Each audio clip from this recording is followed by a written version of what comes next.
Les résultats de la saison touristique 2004 positionnent le Finistère comme le département le plus dynamique de Bretagne. Mais c'est surtout la Cornouaille qui représente l'essentiel du potentiel touristique.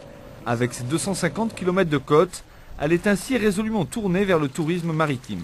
La Cornouaille bénéficie de structures importantes des ports de la Forêt-Fouesnant, port de compétition, qui a fourni de grands marins, Jean Lecas, Michel Desjoyaux, Roland Jourdain et Vincent Rioux, entre autres. Et grâce au dynamisme de ce centre, nous attirons de nombreux touristes dans cette région, mais nous bénéficions aussi d'actions dans le cadre des ports de pêche, qui, grâce au dynamisme des chefs d'entreprise qui ouvrent leurs installations aux visiteurs. Et je pense que c'est important de montrer aux visiteurs le dynamisme économique de cette région. Et les visiteurs sont nombreux. Parmi les activités proposées, la visite de l'archipel des Glénans par les vedettes de l'OD. Celles-ci font découvrir aux amoureux la faune et la flore des îles environnantes. Lorsque vous arrivez dans ce bel archipel, il y a bien sûr les plages de sable fin qui attirent beaucoup de monde, mais il y a aussi la balade sur l'île de Saint-Nicolas qui permet de voir la faune et la flore dunaire, puisque c'est vraiment un lieu écologiquement très intéressant. Il y a aussi, bien sûr, on peut nager, on peut plonger, même faire un petit peu d'apnée, donc pour voir les poissons et les algues qui se trouvent tout autour des îles. Il y a aussi les balades en kayak, et puis il y a aussi les voyages de découverte à bord des navires à passagers dans l'archipel.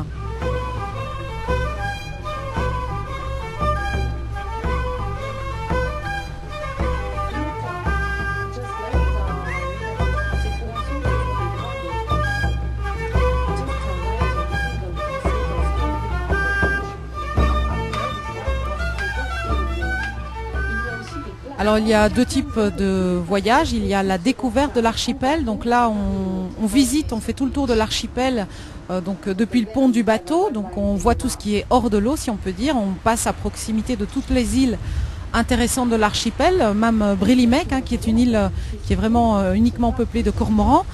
Et puis on peut aussi avoir l'autre version qui est l'exploration. Et puis là en fait on va dans un navire qui a un fond fait de carreaux, donc fond de glace, et qui permet de voir principalement la flore des Glénans, donc tout le champ algal qui est vraiment très abondant aux Glénans, et puis aussi quelques poissons de temps à autre au détour d'une algue. Si on est vraiment très attentif, on peut voir du bar, du lieu, de la dorade. On a aussi un petit peu de mulet, on a des tacos, on a même parfois aussi du rouget, donc tout cela dans l'archipel. Si la visite contemplative ne vous suffit pas, une activité plus sportive et ludique, le kayak, vous permet d'accoster directement sur les rives de toutes ces îles. Pour avoir accès aux plages, on ne peut pas le faire avec les voiliers ou les vedettes. Donc là, l'intérêt en kayak, c'est qu'on peut aller sur les îles derrière. Donc le loch là-bas, Drennec, il y a aussi un petit banc de sable là-bas, c'est Guériden.